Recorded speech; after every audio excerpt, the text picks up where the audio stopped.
Hi guys, welcome or welcome back to my channel. My name is Kerry and it's about time I actually reviewed my recent purchases because they are stacking up. I don't know if I've got every single product here in front of me. I've tried my absolute best, but I've tried a lot of new products recently, so let's get into it.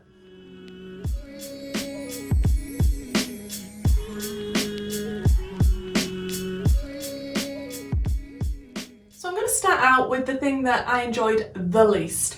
Out of all these things, there's only one thing that I really disliked, and that is the Zara foundation.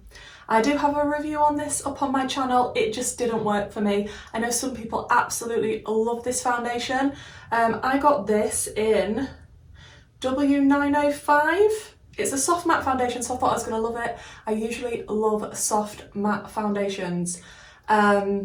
Yeah, this looked like I had crocodile skin. It made me look so dry, it was unreal. I wouldn't say this was a soft matte, I'd say this was a very harsh matte. Love the packaging, really like Zara stuff usually, especially like the clothes, good quality, but this just didn't look nice on my skin, and I don't think I got the best colour either, to be honest. I think this was a little light for me and a little yellow, but yeah, please check back on my videos if you want to see me testing this out, but this has to be in the bottom spot because I really did dislike this. I may give it another chance at some point, however, yeah, on first impressions, this was a no. Then next up, we have got Revolution times The Simpsons. This is the Lisa palette. Is that what it's actually called? Summer of Love palette. Yeah, the Lisa one. I absolutely love when Revolution do collabs, and especially when it's The Simpsons because I love the Treehouse of Horror collection that they did. So I definitely wanted to pick up the Summer of Love collection. And I did pick this one up mainly because it was The Simpsons, yes, okay. But I think the colour story is pretty nice. It's got some nice blues in there, it's got a purple. I didn't think this was bad quality, but I didn't also think it was amazing quality either. It's okay, but I'm really happy that I've got it just because look at the packaging, and you know, it's all Simpsons themed. Yes, okay, I'm a sucker. I am a sucker. I do really like the whole collection that they did. I think it was really pretty. But yeah, this palette was probably my least favourite thing from that collection. Now from the same collection, we've got the Homer and Marge palette.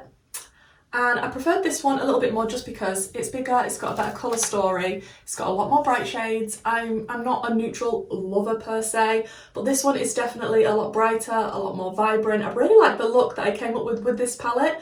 I did think overall it was fairly good quality for Revolution. It wasn't anything groundbreaking, but yeah, I do have a video up testing this out if you wanted to see it. And again, packaging, absolutely lovely. It's got a nice love heart mirror.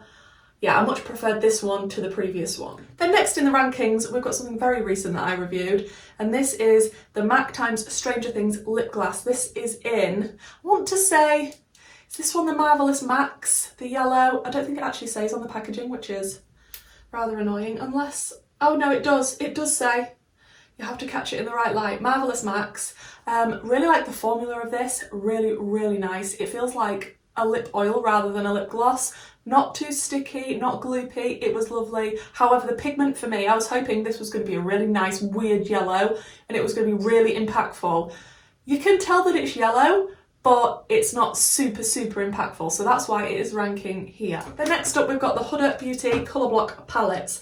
I really wanted to get these because I like Huda's quality, and the fact that these were vibrant and bright colourful palettes and they had a water activated liner in each one of them. I'd say this one is slightly lower down than this one just because of the colour story. I did like both. I don't think there's anything wrong with them. They aren't my favourite formula. It's not the best in the world, and I definitely didn't like the split pan.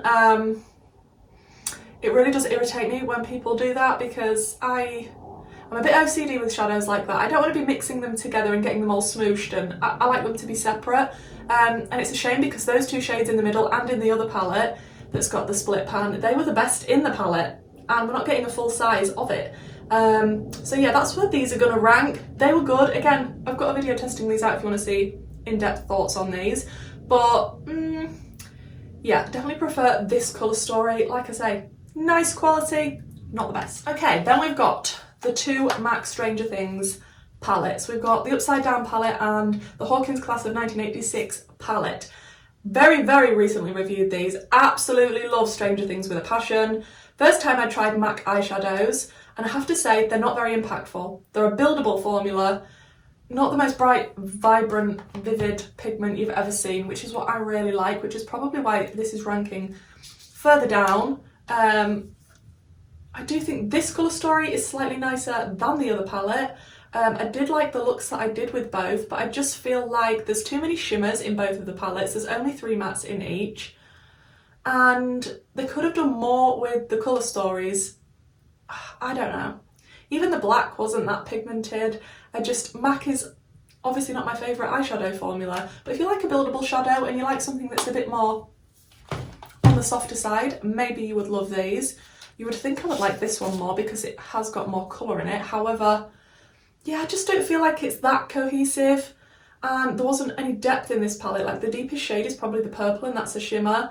So I don't know. Although I love the packaging, I love the theming, Stranger Things, I was hoping for better quality of the eyeshadows, just something that wasn't as subtle. Am I being too harsh? No, it's just my opinion. Then I tried out the Beauty Bay Techni Days collection, and in the collection I did pick up the Water Activated Liner palette and the eyeshadow palette. Have done a video on these. I think I've done a video on all of this stuff apart from maybe 1 or 2. But I love Beauty Bay eyeshadow formula. If you didn't know, I have a lot of videos testing out Beauty Bay eyeshadows. This palette, really nice colour story. I don't think it's a bad colour story at all. I do think people were disappointed at the fact that they thought it was going to be a lot more neon because of the packaging and how it's all sort of set out. So the colour story, a little bit disappointing for a lot of people. Really did like these mattes and shimmers, to be honest. Exactly good quality Beauty Bay formula that I'm used to trying, but I don't know, it was okay. I will say I did try 2 of the colours from this liner palette. It's very similar to the previous one that I had, just different colours. I like it. I think it is a good quality aquabated liner palette. However, I do have better ones in my collection that I would reach for over this, but that's not to say that I didn't enjoy it and that it didn't work well. The liners definitely didn't crack on me. I thought they were pigmented and nice. They're not as bright as this on the eye though. They look a lot more neon in the packaging, but yeah, actually putting it on, they tend to lean a little bit more pastel. Then next up, I'm actually wearing this today. This is the Makeup Revolution IRL Filter Foundation, Long Wear Foundation Breathable Soft Matte, and this is in F6. I do think this is on the slightly darker side for me, but I still have a little bit of fake tan lingering. I don't think this is a bad foundation. When I was first testing this out in my first impressions video of this, I thought it was really, really good.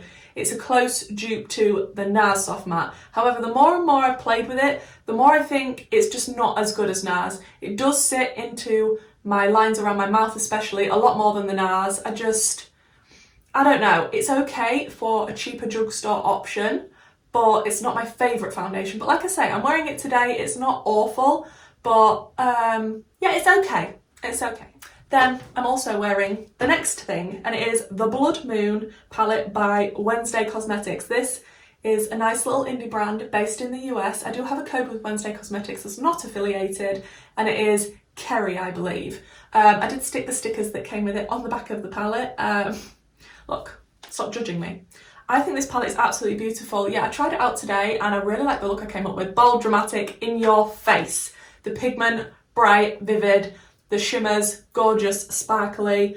I really like the theming of this palette and the fact it's to do with, you know, Blood Moon. I definitely think the colours match that story.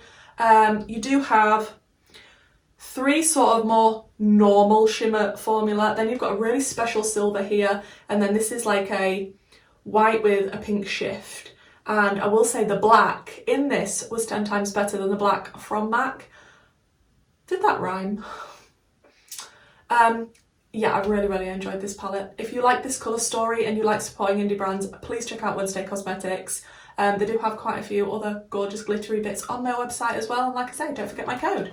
Then we've got Melt Gemini 2. I loved Gemini 1 with a passion because it's greens and that's my favourite type of colour story.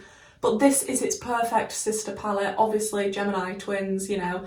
And this is the redder version, although it does have some greens in it. Let me hold it this way so it's a little bit easier, but the tones in this are beautiful. I did do a video testing this out. It is delicious. It is really good quality from Mel. It's the nice quality from them, not so much like the Millennial Pinks quality. The mattes are lovely. It only has, is it 2 shimmers? Which I don't mind, but they are both very dark. And what I said in the video was, although I love the quality of this, I would only reach for this if I was pairing it with the Gemini one, just because this colour story, it is very deep, dark and dramatic and lovely, but I would want to pair it with the other tones in the other palette. Okay, we're getting to the very top row now, guys. We've got the Glaminatrix Nocturnal palette, which I have only just reviewed, if you check back a few videos ago. It was a long wait for this one. And yeah, still a bit flaky everywhere because there were so many problems with shipping and shades arriving damaged, and I did have 2 of mine that I had to sort of press back in with my finger. But I will say this colour story is what drew a lot of people and why the hype was so big for this palette, and you can see why it is an absolutely stunning palette. Absolutely love this colour story to death. If I was doing my own palette, I'd probably do a colour story that's very similar to this. It can go very grungy, it's got nice pops of funky colours, like this one here is gorgeous, loved this one. The duochromes / multichromes, whatever they're claiming to be, which I cannot remember, they're not as special as I thought they were going to be, but they are beautiful, don't get me wrong. But I do have better multichromes and duochromes, but they are very, very nice. They're very difficult to pick up on a brush.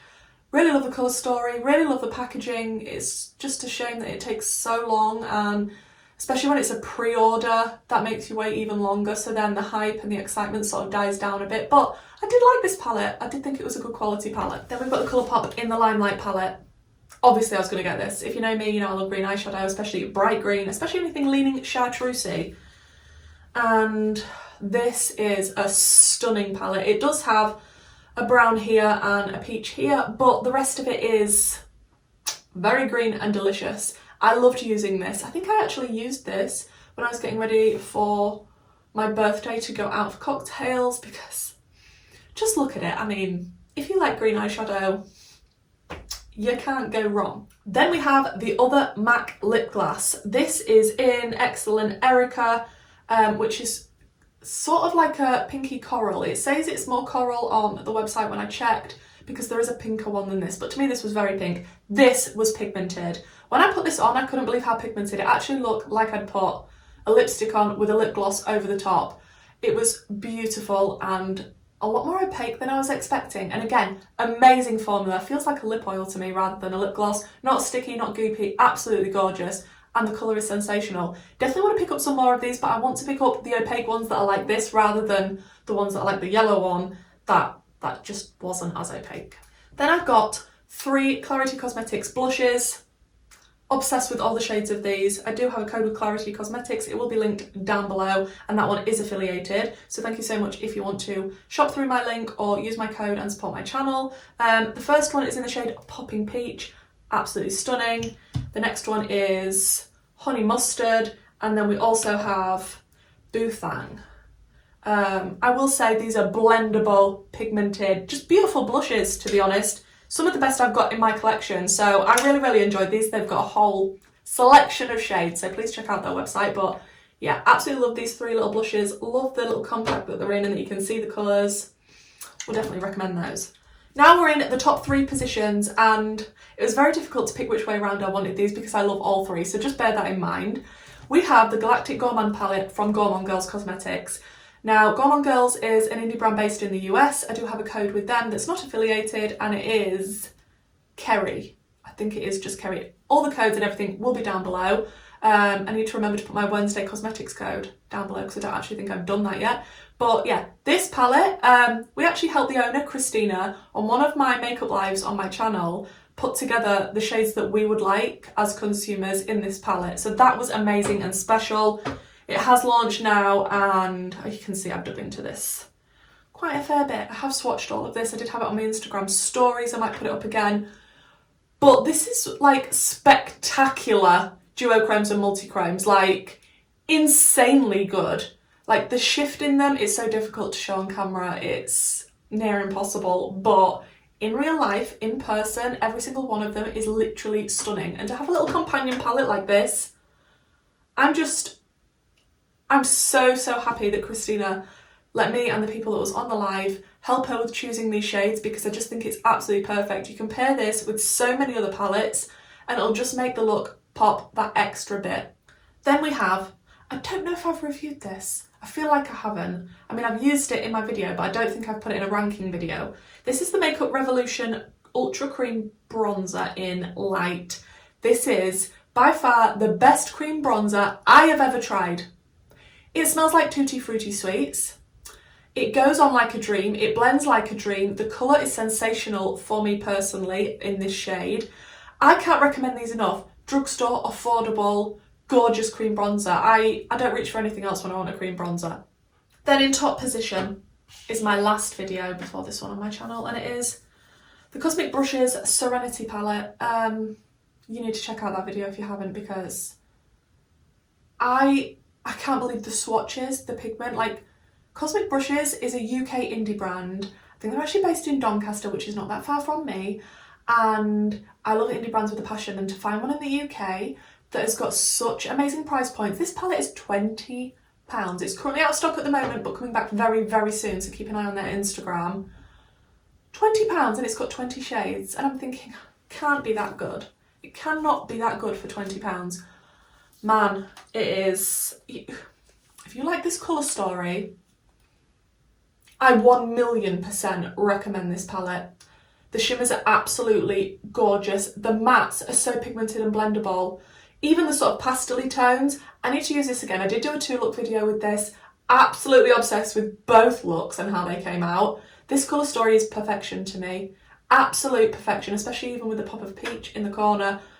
I mean, the packaging, everything, absolutely everything. I love this palette so much that once I'd realised the quality of Cosmic Brushes, I went back on their website the same day after reviewing this palette, and I picked up their other palette that they have and a few brushes. I need more things from them because this is outstanding, which is why it ranks as number 1. So guys, I really hope you enjoyed this video. Thank you for checking it out. Please don't forget to like, comment down below. Let me know if you totally disagree with me or you agree about anything, and if you were shocked about where I placed anything, that would be also interesting. I do have a Patron group and a YouTube membership if you want to check those out down below. That is of course optional, you don't have to do that. It's just lovely that you want to watch my videos and support me in that way.